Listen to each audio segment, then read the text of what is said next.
this. As we know, Python is a scripting language. It is an interpreter also. Unlike C or C++, the code of the Python gets interpreted. As soon as the Python interpreter encounters a statement, it executes immediately. Okay, like any other language, in Python also we have data types. So the data types are, first of all, text type we say, it is string we call it as. In Python, there is no character type of data. Okay, so a string which has only one character is treated as a character type of data.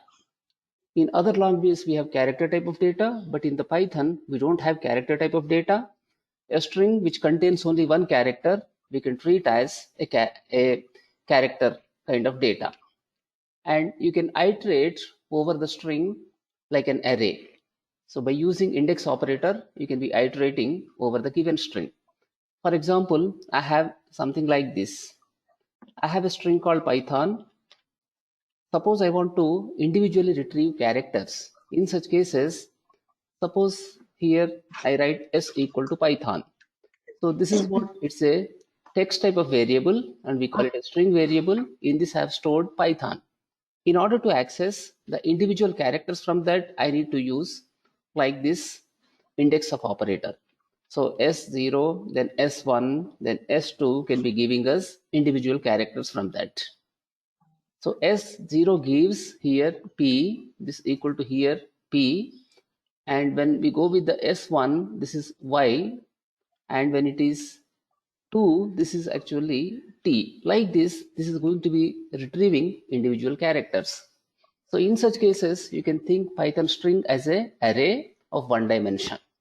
In other languages, we have arrays, but in the Python, we don't have. But only in the case of strings, we can think it as an array. One character we can retrieve using index. So here 0 index, 1 index, 2 index, and the last character is going to be length -1. So in the Python total we have 6 letters or 6 characters. The very last character you can retrieve using s of 5. So s index of 5 can give you n because it has 6 characters. The very first character we start with 0, and the last character is going to be length -1. 6 minus 1 is 5.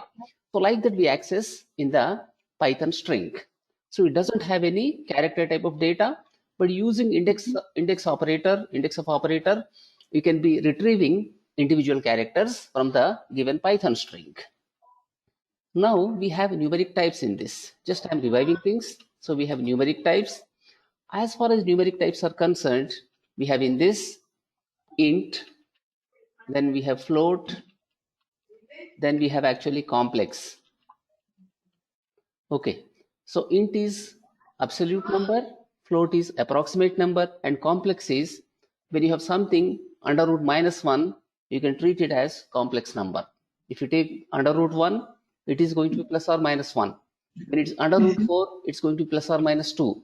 But when you take the under root -1, you cannot get anything. So such numbers can be called as complex numbers.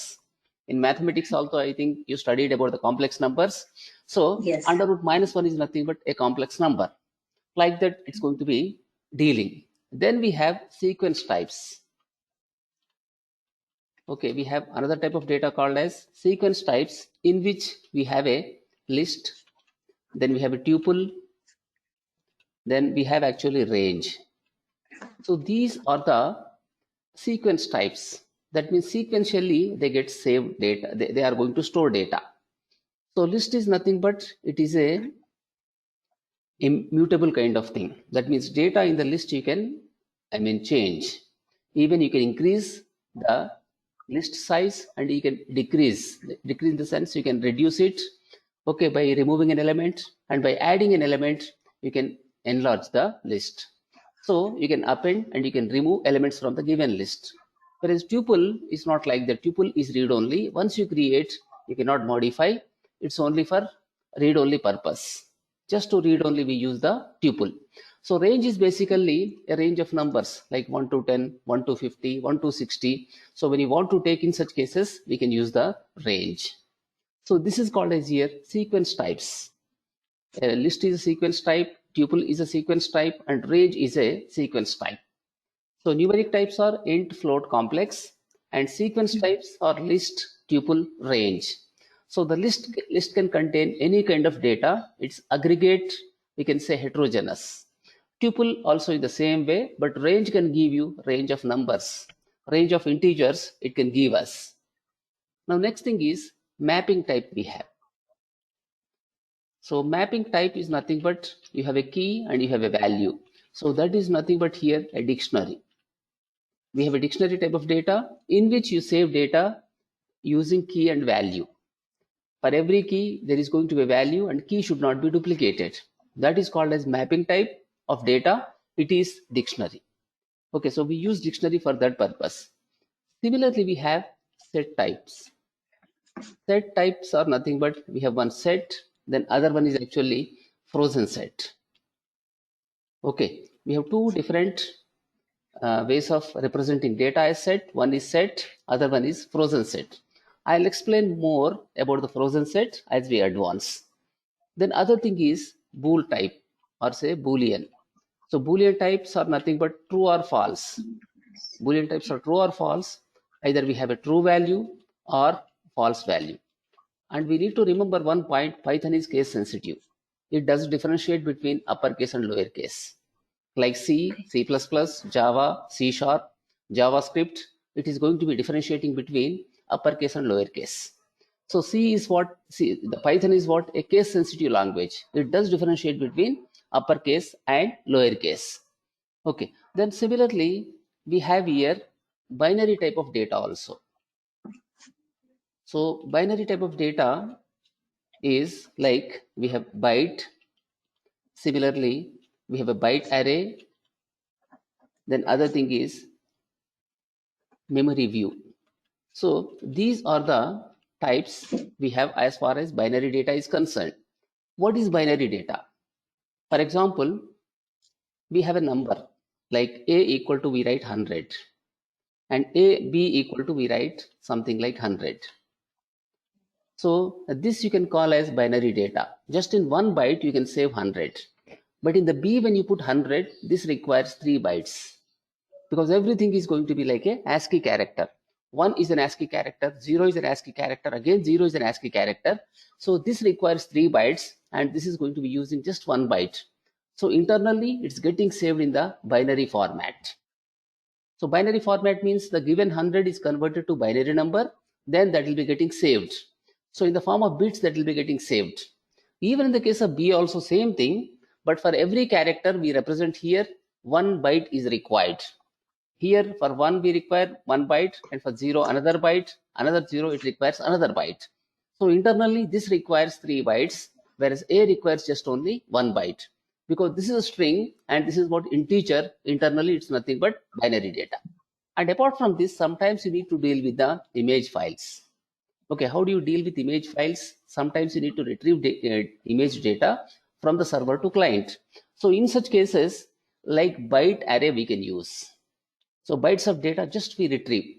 Okay, similarly it may be sound file, it may be image file, or it may be some movie file. So in such cases, we are going to treat it as byte or byte array. In that manner we can be using. And sometimes you need to maintain memory files in memory. In such cases we use the memory view. So these are the types available with the Python language: numeric types, sequence types, mapping types, set types, then boolean types, and other thing is binary type. And as we know, Python is a case sensitive language. And in the Python, we end a statement using enter key. When you press at the end, whenever you press at the end of the statement enter key, it goes into next line. That will be treated as actually a next statement. Okay. And another thing is Python, for blocks, Python uses indentation. Whenever you take any other language, C, C++, Java, there also we use indentation. That we use only for decoration purpose and for just for readability purpose we use indentation. But in the Python, we use indentation for scoping purpose. Scope means a block. You can create a block using actually indentation. Block is nothing but a compound statement. In the C language, you might have come across statements like single statement or multiple statements. So, I mean, you can put more than one statement together using curly brackets. That is called as actually, that will be treated as actually like single statement only. So for such purposes, we use curly brackets. But in the Python, we use the indentation for blocking purpose. Okay, so whenever you write a function or whenever you write a loop or whenever we write some try-catch block, at that time we use it. I'll open yesterday's one and show you how I am using that for blocking purpose in the try-catch block. So Visual Studio Code I open. From here I show you.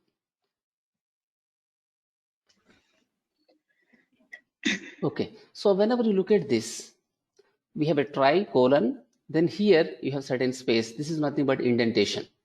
Between line number 1 and line number 2, when you see right side, it's getting moved.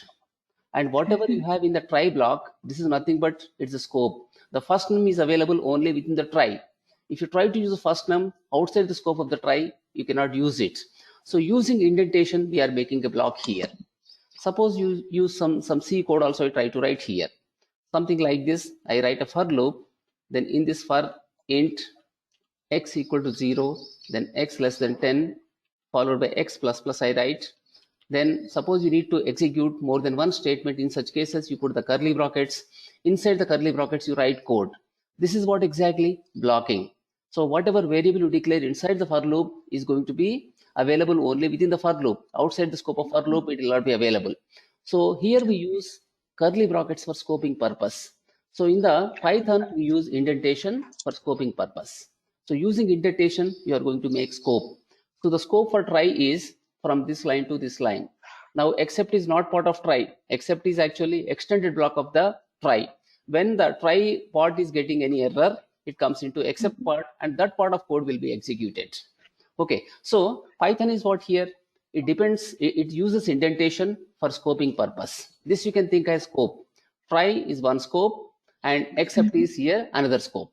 So like this, we write here. The next thing is casting. We talk about actually casting. So casting is nothing but it is actually converting one type into another type. Whenever you try to convert from one type to another type, that we call as casting. Okay, in the C also we use casting. For example, you have int some a equal to 10. Similarly, I have here b equal to like float b I put here. Float b I put like this, float b equal to 23.4. Suppose now I want to convert b into integer. So in such case, what I do, a equal to, I put like this, then I put before this int, then I write here b. So what happens in such cases? Forcefully it is converted. The value 23.4 is forcefully converted into a. This is called as here typecasting. And in this process, what happens? It's going to truncate 0.4. It's going to lose data because the fractional part cannot be saved in the integer. Only it can hold integers. It cannot hold the fractional part. So therefore, it's going to truncate it. In such cases, we are going to lose the data. Basically, there are going to be two concepts in this. One is widening, other one is narrowing. So here, what exactly this is narrowing?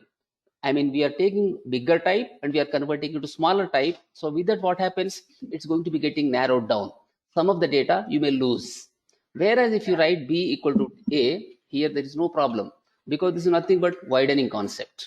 A you are converting into float type of data. There is no problem with that. But whenever you try to write b equal to 23.4, like when you write a equal to b, this is a problem because you need to lose some of the data, and this concept is called as narrowing down. So whenever you go with the casting, what happens? You are going to narrow down the size of the data. So in that process, you are going to be losing some type of data, some data in that. Now in this example, in the line number 9, when you write 23.4, you are going to lose 0.4 from that. You have only 23 in that. So casting is going to be sometimes a problem. That means you may lose some data if you go with the casting. Okay.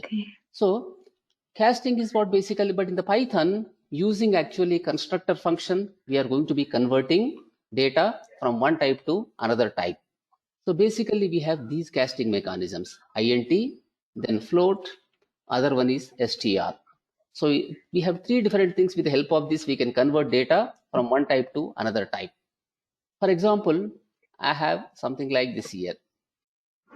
I write here num equal to, I put int, then here I write 100. 100 is what? It's a string. 100 is nothing but a string. So that string I'm converting into number here. It's nothing but integer type of data. In the line number 2 also same thing is happening. Whatever you enter from keyboard, it is going to be in the string format. And that we have to convert into number. So therefore we are using here typecasting mechanism. So casting in the Python we use as a constructor function. Int is nothing but a name of the constructor here, followed by in the brackets we specify what value you want to convert into integer. Now similarly we have here f1 is equal to, we write float, then here in this you can put 34.56. So this can convert the 34.56 into a floating point number. So this can convert into approximate number here in this. It is giving you floating point number, but the first one is giving you integer. Similarly, when you have something like this, S1 I write. S1 equal to here, I write str, then followed by here, I may put some number. I put 123.45. What happens in such cases? This will be converted to a string. 123.45 is nothing but a number. That number we are converting into string. So like this we use here three constructors, int constructor, float constructor, str constructor. So the first one is converting the given string into number. The second one is converting the given string into a floating point number. And third one is converting 123.45 into a string. So here like this we use the constructor functions, casting functions. So these can be called as your casting function, and like a constructor function we use here. Constructor means it takes same name as the type of data, then it uses the parameter. Okay, normally the C++, in Java you come across constructors. Probably when you were doing BTech at that time you came across, I think, such things. In the C++ or in Java, you might have heard the word constructor. So it's same thing here. So it takes same name as the data type name, then followed by whatever value you are passing here. So that is called a parameter. It is nothing but like a constructor function we are using here. It is converting 100 into a number, and this is converting the string into number, and the last one, a number, is converted to string. So let us try to print these things. Print. Here what I say, I want to add the two numbers. First thing is num plus f1. Num plus f1. So the result, what we expect in this case, this has to be 134.56. Next thing, print. I write here s1, then write the length is, I put like this, and here I put another like comma, then I put here length of s1. It can give the length of the s1. That means how many characters are in this. This can print for us. Now let us run this. Okay, so this is giving some problem. Let us go to command prompt and from there try to see that.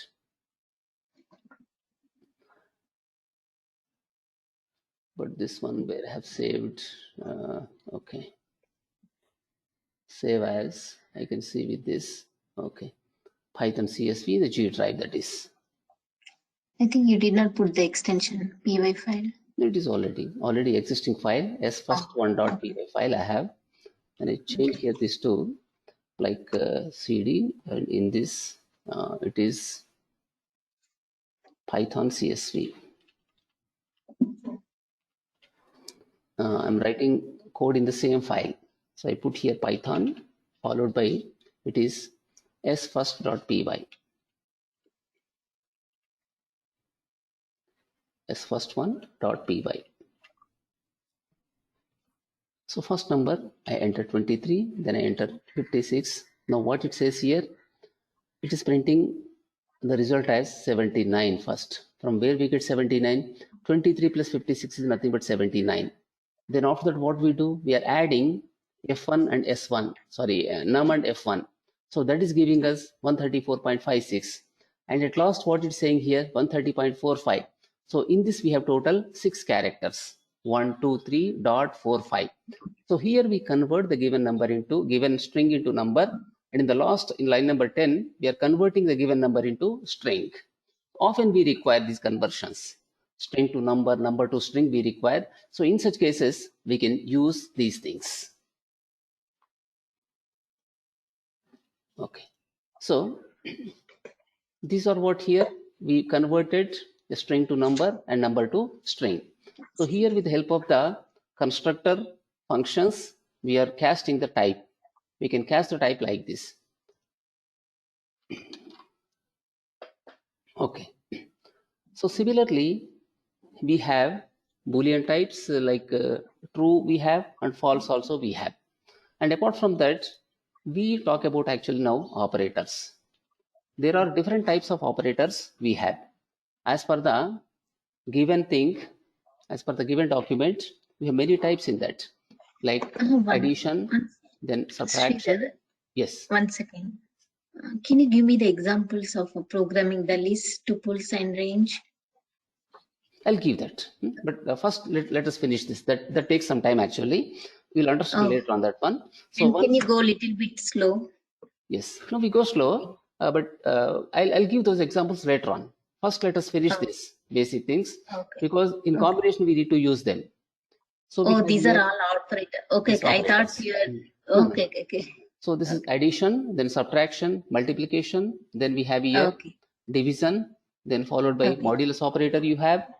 Then after Okay. that, Yeah. we have here like we have actually here we are going to have something like this here, 2 slashes we have. Okay. So, and other thing is like 2 multiplication symbols also we use.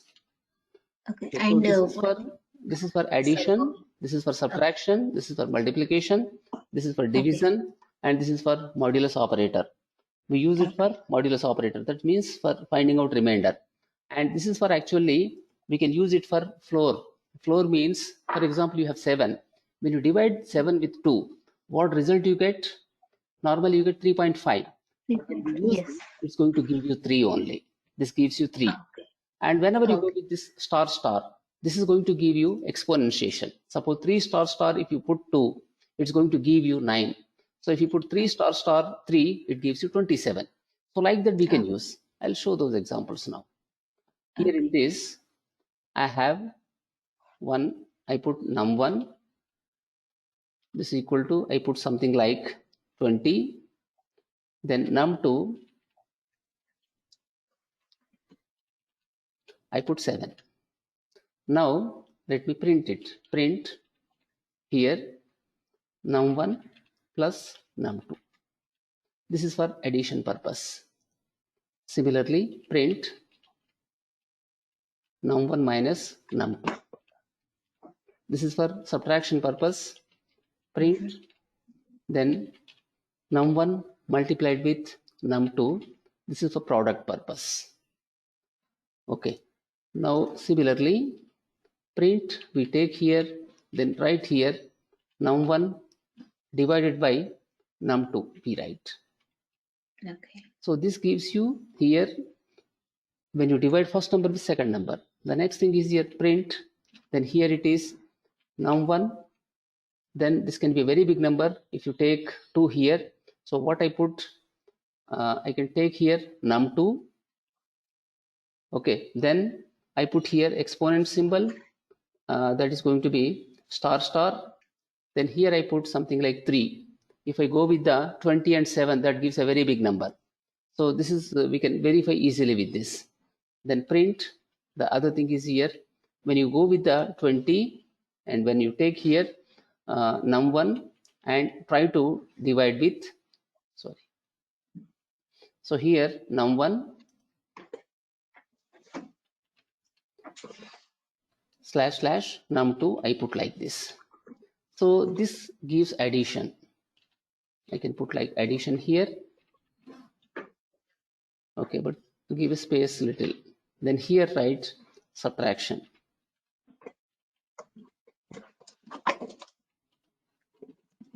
Okay, here it is product. I put it as product. Okay, product I put. The next thing here is division.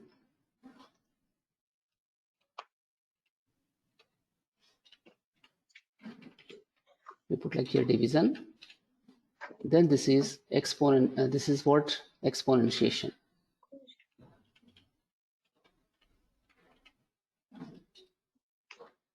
And the last one is here floor division.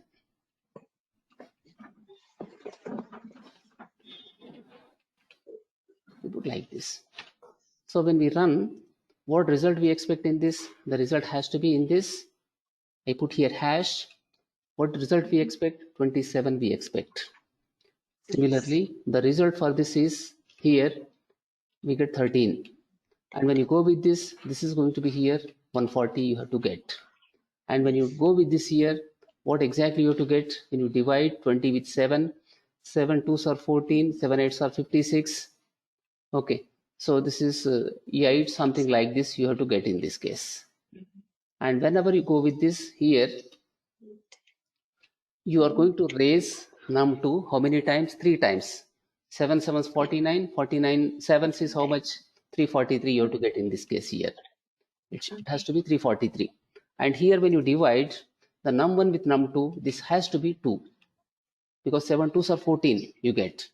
Okay, Yeah. so this has to be 2. The result we have to get something like that.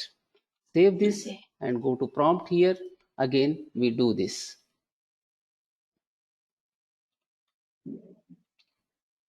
So what it says here, addition is 27, subtraction 13, product is 140, and division is what? 2.85, something like that we are getting. I said it as only just 2.8.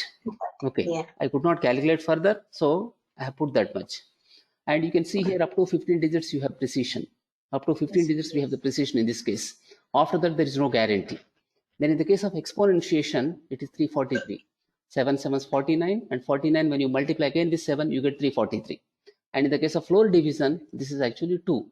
So in this way here it's printing. Okay, so operators are working in that manner for us. Okay. Now similarly, here what we are doing, we are assigning some values. For assigning we use equal symbol, but sometimes we need to go with the shortcut operators. So shortcut operators can be like this. For example, num2 here, right, plus equal to, you can put it as 10. So what it means exactly? It means here num2 equal to num2 plus 10. Like this we have to think in this case. It is shortcut. Num2 plus equal to what we have written? 10. So this is called as here assignment, but we are using a shortcut notation for that. Instead of writing num2 equal to num2 plus 10, you can write like this. Num2 plus equal to 10 we can write. This is called as here a shortcut notation for the assignment. Oh, can you please repeat that one? See, num2 plus equal to 10 we have written. So this is exactly what num2 equal to num2 plus 10. Instead of writing like that, you can write in this Okay. way. So you use operand, okay, then you use actually here the required operator, then you use the assignment operator at the end with whatever you are trying to perform arithmetic operation. So the other operand also you have to use. First operand is num2. So it's nothing but num2 equal to num2 plus 10. So instead of that, what we do here, num2 plus equal to 10 we write. Same thing with Yes. the subtraction, multiplication, division. With those things also you can use in the same way. You can write like this, num2 minus equal to, exactly you can write here 10. Similarly, num2 equal to, you can write it as num2, say star equal to, you can write 10. Sorry, this is 10. not and, star you can put, equal to 10 you can write. So here in this case, it's going to be multiplying. There's nothing but num2 equal to num2 multiplied with 10. That way, we can use shortcut operators. So plus Okay. equal to, minus equal to, star equal to, in that way, you can write. So these are called as here shortcut operators, and these are also called as here assignment operators. The basic assignment operator is what here? Equal symbol. So using equal symbol, we can assign. Okay.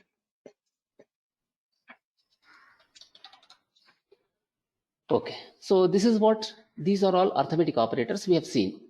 Now let us come to some comparison operators. You can be comparing. So comparison operators are like this, equal symbol. 2 times when you use equal symbol, this is called as comparison for equality. Comparison for equality it is. Okay. Similarly, we use here not equal to. So this is going to compare for inequality. This is called as here inequality operator. So we can call this as, first one is equality operator. The second one is here what exactly? Inequality operator we say. Similarly, we can use like this, greater than, less than, we write greater than or equal to, less than or equal to. So these also we can use. These are also nothing but inequality operators. Greater than is inequality, less than is inequality, but greater than or equal to you cannot say as inequality, because in this you have both the things. Greater than you have, equal you have. So this second one also less than and equal. So these are also called as relational operators.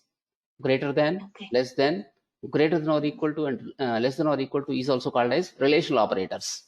Even you write here A equal to B, this also you can think as a relational operators, because you are trying to compare both sides of the expression. A equal to B, when you say you are comparing operand A with operand B, so in that process that can give a true value or false value. If A and B are same, in that case what you get actually true value, otherwise you get false value. Okay, so like this, even this also can be called as here a relational operator, or we say here comparison operators, either comparison or relational operators, you can say them. Now let me show you this as example. Now I put here some other number, x equal to, I put 10, then I write y equal to 20, I put, and z equal to, again I put 10. Now I want to compare this. Print, what I do here, x equal to y. I put like this here. What I do here is x and y same. I put a string like this, then I compare here the operator. So this has to give me a true value or false value depending on the value is available there. Then similarly print, I put here is x and z are same. I just put same. Then here I can write x equal to z. I put like this. So this is going to compare whether x and z are equal or not. Similarly, first one, whether x and y are same or not, they can compare. So this is what exactly these can be called as here, I mean equality operators. In the same way, I can try with unequal operators. You can take this here and I can compare with the inequality operator like this. What I say here is x and y or is x and y not same? I put here, but in this case I compare with the unequal symbol, inequality operator. Okay, so here also I put like this, not same. So this has to be here again compared with this. Now here what should be the result when I take this? This has to print false for us, because the values in the x is 10, y is 20. So x and y cannot be equal. Therefore, it is false here. But when it is here in this, what is exactly? It is going to be true. It can return a true value here for us. And when you go with this, what this has to return? This has to return as a true value. And this has to return a false value. Because if you look at this, here see x equal to y, this is false, that's why it returns false. X equal to z, so False. x and z are same, this returns true value because both of them have 10 value. Now here when it comes, Yes. x not equal to y, because x is not equal to y, Yeah, it's therefore true. it's true. Okay, but here since x and z are Yes. same, this prints false because we are using here operator inequality. So like this is printing. Okay. Similarly, we go this way. Print here, right, is x greater than, what I put here, y. So here I come and put x greater than y. So x is 20, x is 10, y is 20. Therefore, it says here false. We expect result as here false. Okay. x is greater than y because y is 20 and a is 10. So this is going to be giving you a false value. Now similarly, I go with print. Here we write, okay, what I write here is x greater than z, I put. So this also has to give us a false value, x greater than z, because they are same. Since they are same, Okay. even this also has to print for us false. False. Okay, because x and z are same, so x cannot be greater than 0. So in the same way, Greater than, I can yeah. use this. I'll try to compare with the less than. Okay, I can compare with less than here. I can go this way here. I can write less than y. So now it should print actually a true value for us. True. Yes. It should print a true. But here again, this is going to be printing false for us. So like this, we can use. The first one is what here? Equality operator. Since x and y are not same, Yes. this has to return false value. Same. But in the next case, x and z are same, that returns a true value. Now we come to True. again x not equal to y. So that returns true because x is not equal to y. Therefore, the condition is what here getting satisfied. We get a true value. Yes. So similarly with the z, also Yes. with the x greater than y, z greater than y, x less than y, and z x less greater than z. Yeah, you So can like change. this we put here. Here I should change it. Okay, I have changed it. Now Yeah. we need to run this. No, you can change the x instead of greater than. You had to write less than, right? The last one. Correct only because we are comparing for this time for less than. Oh. Earlier we Oh no, compared with greater than symbol. these ones. Yes, this one. Now earlier we compared with the greater than symbol. Okay. Correct. Now we are trying with the less than symbol. Okay. Yeah. Yes, I just said. No. I'm right. Here. Yeah. Yes. Less than. Yeah. This is just for our understanding purpose. Okay. Yes. Yeah. So save this and let us try to run again this one.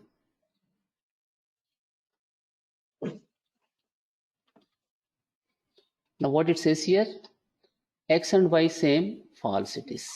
So we are printing it as false only because x value 10, y value 10, 20, z equal to 10. Then say x and z same, true that is. X and y not same, true. Okay. X and z not same, false it is.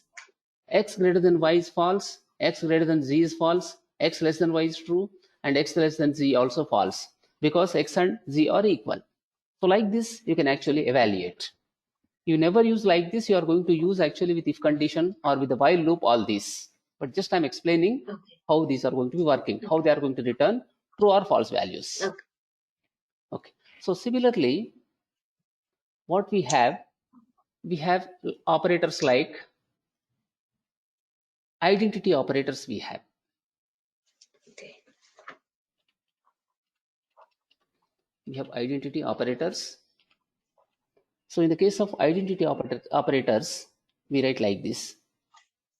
It is something like is we have and is not. Okay, we have like this is and is not. Now let us try to use same thing here in this.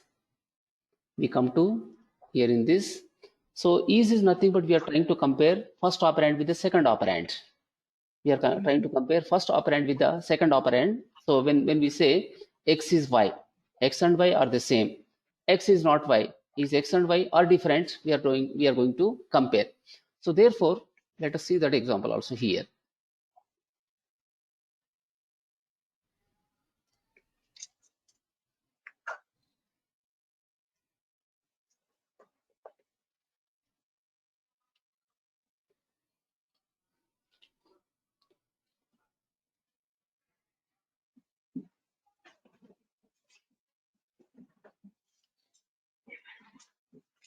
Is x is y, I put, sorry, not there.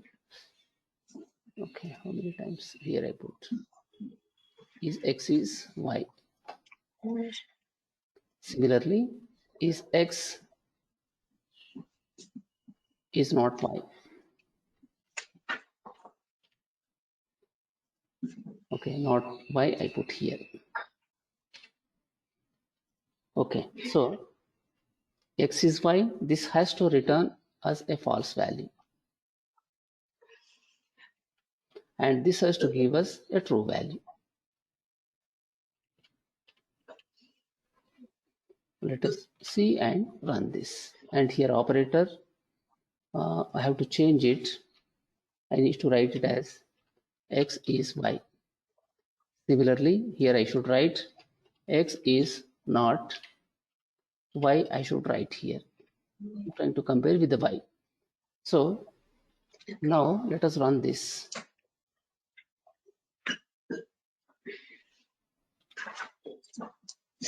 So x is y false, x is not y true, it is same, because they are not same, they are different. Yes. This time we try with the z.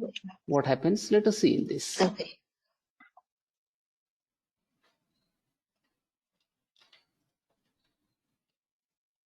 We take z here and we try with that.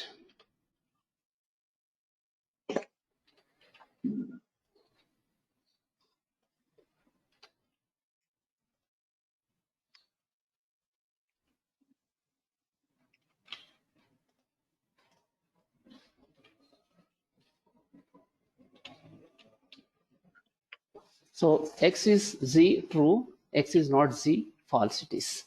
So these are identity operators we say. Whether they are identical or not, they are saying here, we can call them as identity operators. So x is z is true Okay. because, but x is not z is false. So like this we can use the identity operators sometimes. Okay. Practically when you write code at the time, all these will be useful. Depending on the context, we have to use those things. All operators we may not Okay. use. In some particular application, we may use few operators. Whatever you learn in Python, in all applications, we may not implement all the things. Depending on the requirement, we have to use them. The next thing is what Okay. membership operators we have. Okay, so we call this as membership operators.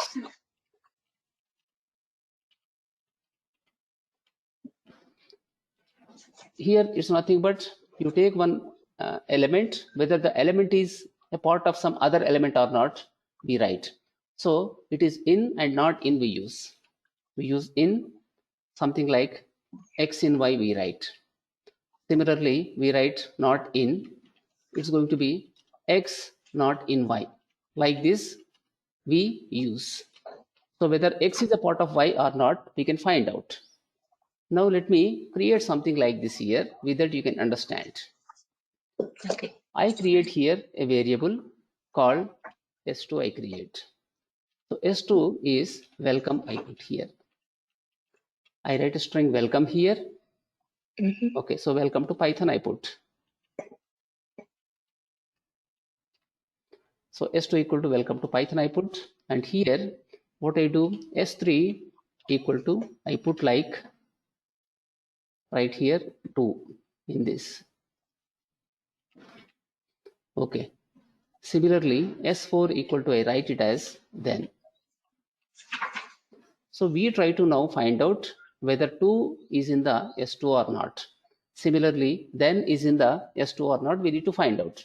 Whether the 2 string is available with the welcome to Python or not, we need to find out. Similarly, Okay. then is available in the welcome to Python or not, we find out. So therefore here we print, here see.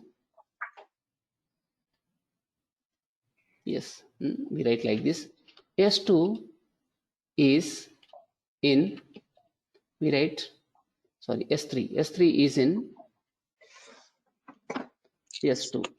We put like this. Okay, so here we go with this, then we type here S3 in S2.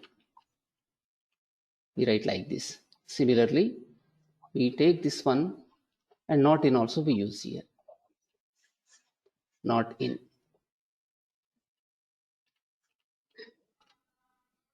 Okay, same thing I take here, is not in. So same I can use here and write here this S3, S4 is in S2 and S4 is not in S2. Like this we write. So what results we expect in this? When we say S3 is in S2, this has to return a true value. Okay. Yes. But S3 is not in S2, this has to return actually false value. False Yeah, value. when it comes to S4, S4 is in S2. When we say it is in this case here, False. it has to give actually a here it is false value, but this should give true value. Like this, you have to get the values. Oh.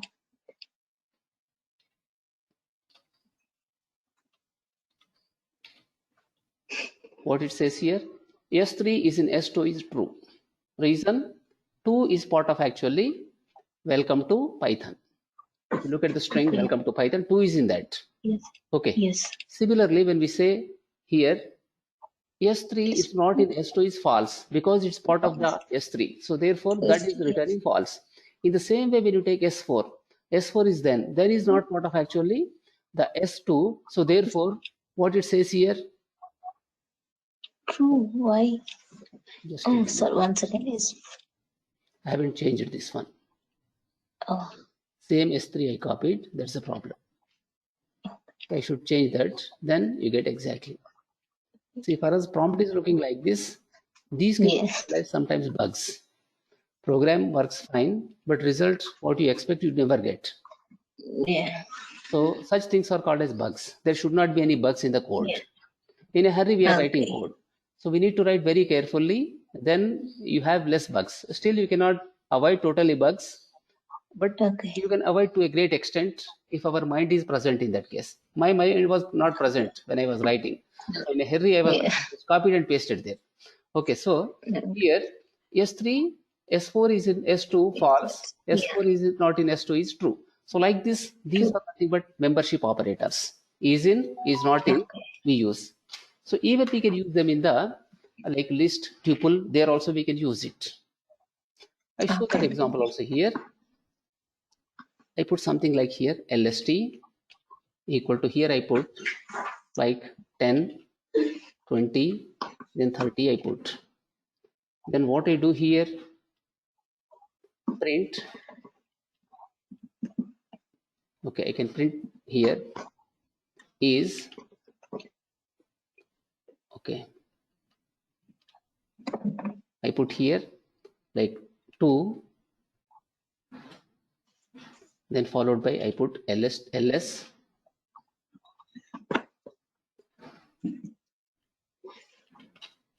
2 is in ls. I put here another string is, then followed by put comma here, then I write so 2 in ls. I write like this. So this should give here a false value for us. This should give us a false value. Just I run this. What it says here, 2 is in 10, 20, 30 is false because 2 is not a member of in this particular list. We have only 3 elements, 10, 20 and 30. Therefore, it gives here false value. Okay, suppose I change this one. I put it 20. Then in such cases, you can get it as true, it says. True.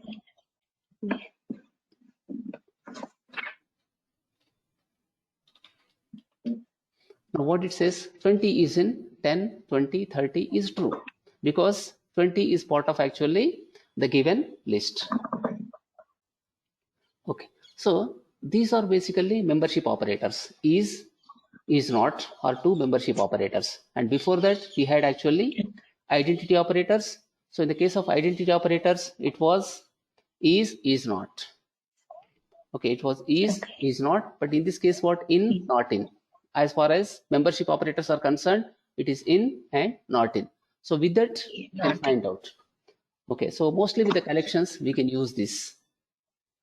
Okay. Now next thing is we have bitwise operators. Okay, we have bitwise operators.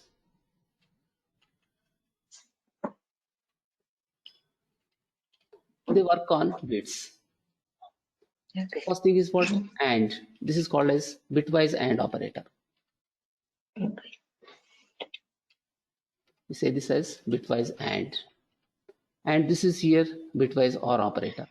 When we use pipe symbol, it is bitwise OR operator. Oh, pipes. Similarly, Okay. yes, pipe symbol that is. Then we go with the caret symbol. This is called XOR, bitwise exclusive OR it is. Similarly, we have here tilde. Tilde is for inversion. Okay, this is called as NOT inverts bits. Okay, what is the last one? It's tilde character just below the escape key on the Tilde. keyboard Oh, you find. yeah. Okay, so not this inverts bits. It's basically not, we say bitwise not it is. This is what bitwise XOR, bitwise not it is. Okay, and this is what bitwise exclusive OR operator. Okay, and this is bitwise not inverts bits. Similarly, we have here Okay. like shifting operators. It is called as right shift. Bits get shifted towards right side, and this is here left shift. So here it's going to be shifting bits towards left side. Now I explain you how bitwise AND operator works. For example, I have 10 and I have 15. Okay, I have two numbers 10 and 15. Whenever I perform here 10 and 15, what happens? See, I go with the 10 and 15. So it's going to work at the bit levels. Okay, so when they are working at the bit levels, when you convert the 10 into binary format into bits, what do you get exactly? It is, okay, first it's going to be in the units position 0, in the twos position 1. So 0, 1 we put, sorry, this is, we put 1, 0. In the units position 0, in the twos position 1, in the fours position 0, in the eights position 1 you have. Then in the 16th position 0, then in the 32 position 0, in the 64 position 0, in the 128 position 0. Like this we have. This is equal to 10. 10 is nothing but 1010 when you convert into binary format. How many bits in a byte we have? 8 bits, correct? 8 bits. Okay. Yes. So when we convert into binary format, the place values change. First thing is units, then twos, then 4, then 8, then 16, 32, 64, 128. Okay. So 0 into 1, 0. But here in the twos place, how much you have? 1. 1 into 2, how much it is? 2. Okay. Here in the fourth place, you have 0. 4, that's value is 0. But in the eighth place, you have 1. So 8 plus 2, how much it is? 10. So decimal 10 equal to Yeah. 0, 0, 0, 1, 0, 1, 0 in the, which one, that is binary format. Okay. Same thing in the case of 15. So how 15? 5 extra we need to add to that. So add like this 0, 2. Yeah. 0, 0. Then this is 1 we need to put. Then the fourth place 1 you need to put in the I mean, twos place 1, but in the units place 1. This is nothing but 15. Correct? Yeah, units Yes. 1, 2 is how much? 2, 2 plus 1, 3. Then 4's place 1. So 4 plus 3, how much? 7. The 8's place 1, 8. 8 plus 7, how much it is? 15. You get 15, that one. 15. Okay. Yes. Now when we go with the bitwise AND operator, what happens here? They are going to be working on the bits. So on the in the first number, in the units position, what you have? You have 0. But in the second number, in the units position, how much it is? 1. Okay. So when both are ones and when both are zeros, then only that will be taken. So what happens here? In the leftmost position, this is going to be 0 only. In the leftmost position, 0 you have, because in the first number you have 0 in the units position. In the second also, in the second you have 1. So both of they are not same. Therefore, it can't take 1. It takes only 0. And meaning is what here? Both operands should be 1. Then only it can be 1. If any one of the operands is 0 or all are 0, it's going to be 0. Okay. Now next thing, here what you have in the twos place 1, in the second number also in the twos place 1, 1 and 1, 1 that is. Okay. Then after that, in the first number in the fourth place 0, but in the in the second number in the fourth place that is 1, but result is what here? 0. Similarly, in the eighth place, in the first number 1, in the second number also 1, 1 and 1 is going to be 1. So similarly here, In the 16th place, both are 0. Here also 0. In the 32th place, 0. In the 64th place, 0. In the 128th place, also 0. So therefore, result is what? When you perform 10 and 15, result is going to be 10 only again. We get same number. Understood this? Yes. Now let me show this, how this bitwise AND operator works. So I have here like N1, I take as 10, N2, I take as 15. Now print, I take like this, 10 bitwise AND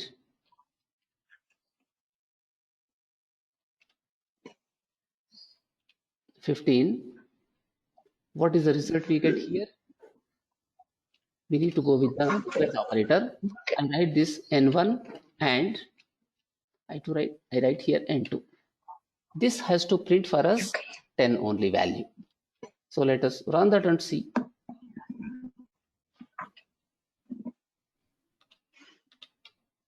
What it says here, 10 bitwise and 15 is, 10 how much it is? 10 you are getting. 10. So what we did, it was correct in that. Okay. Now similarly, if you go with the bitwise OR operator. Now with OR operator, what happens? See, here we take this time bitwise OR operator. So we go with here OR operator. I use here pipe symbol.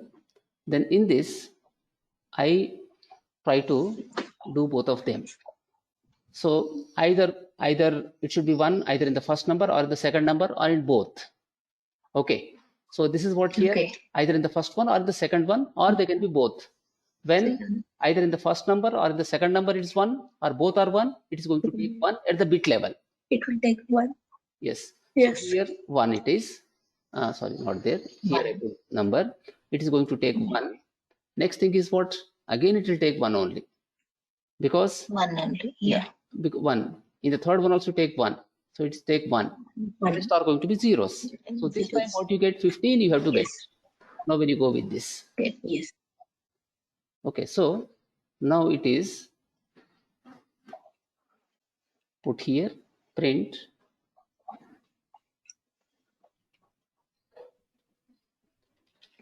This is bitwise OR 15. So result must be 15 for us.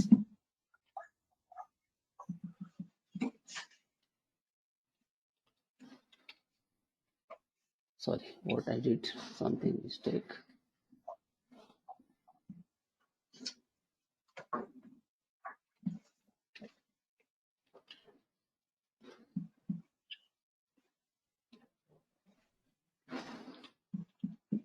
So it says 15 this time. When we use bitwise AND operator, at bit level it's working. So when you go with the 10 bitwise or 15, it gives you 15 only. So you are getting the result as here 15. That means at bit level, the operations are getting done. Similarly, we have the XOR. So XOR means either the first one or the second one. We take like that. But both cannot be true in that case. Okay. So either the first one or the second one, it has to be 1. So in that case, that will take as 1. Otherwise, it takes actually, 0. So as per XOR, when you go with the 10 followed by here caret symbol, then I put here 15. So what result we can expect from that? 1 and 0, 1 we get, that is okay. But in the next one, 1, 1, that is 0. Okay. Then in the third one again, 1 and 0, you get 1. But when you go with the fourth one, 1, 1, this is 0 again. So rest are going to be 0. Like this we have. Therefore, this gives you how much for us? 5 the value should be for us. Units place 1, 2's place 0, 4's place 1. 4 is how much? 5. So when you go with exclusive, XOR operator, we have to get it as 5 in that case. Okay.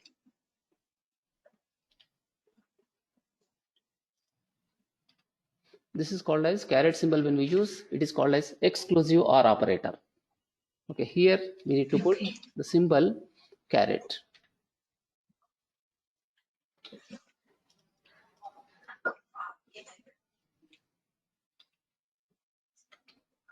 it says 5. You can see 10 bitwise, then caret symbol 15 is nothing but here 5. So it's giving you 5 in that case. Now next thing here is we need to invert. So inversion meaning is, suppose I have a 10. I have number 10 in the n1. n1 equal to 10 I have. Now I need to invert all the things. That means whatever bits, whatever in whatever position you have ones, they should become zeros, and in whatever position you have 0, they should become 1. So therefore, when we invert that, what we have to get? 0, 0, 0, 1, 0, 1, 0. So it has to be getting inverted. Therefore, we get it as 1, 1, 1, followed by 0, 1, 0, 0, 1, 1. 0. Like this, it has to be. So what is the result with this? Okay. Units, then force 2, 5. 2, 5 plus 16, how much we get? 21. 21 plus 32 is how much? 21 plus 53. 53 plus 64. If you go with 53 plus 64, it's going to be 117. 117 plus 128. So 117 plus 128, you get actually that as 245. I think we need to get that. So let us see the calculation here. It has to give us 245 if I am correct in calculation. So let me see that here. But it takes only one number. It is going to use just one number. It doesn't require two operands. It requires only one operand, because you are going to invert, see, bitwise followed by, I put here, sorry, this inversion, not, I'm going to do like this, and this will be here, tilde followed by n1 I put.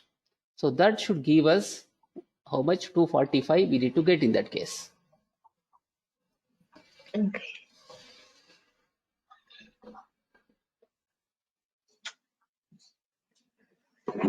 So if our calculation is correct, so you get in that way.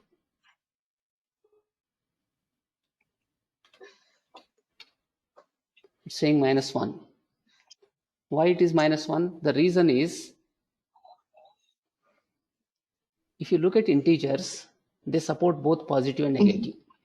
Okay, they can support both positive and Okay. negative, and the very last bit is used for sign purpose.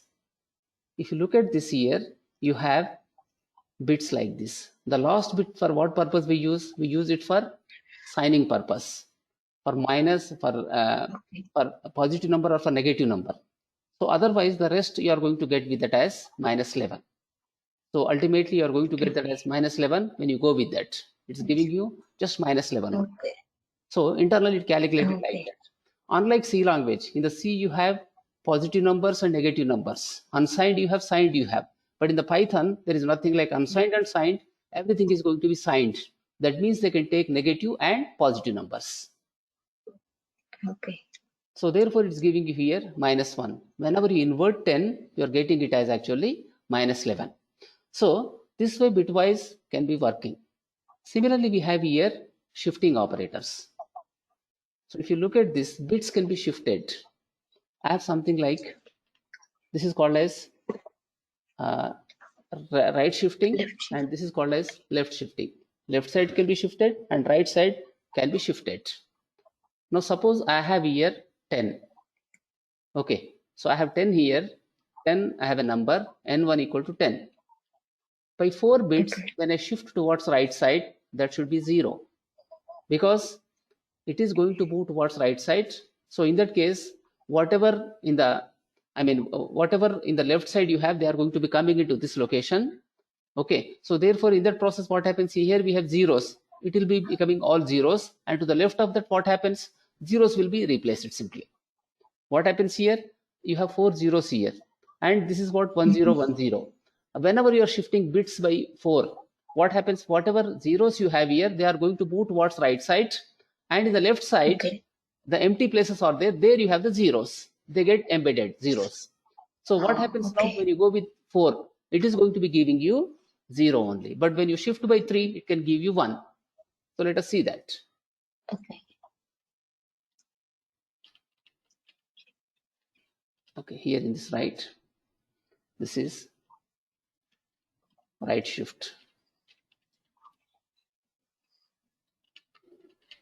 by 4. So here it is N1. We write like this.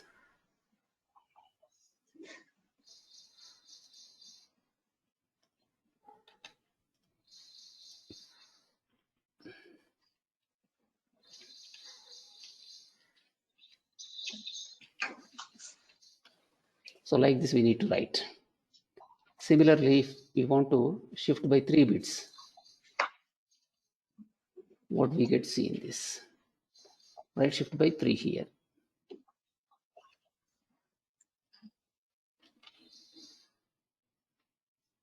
But here I haven't put anything. Sorry. N1, 4.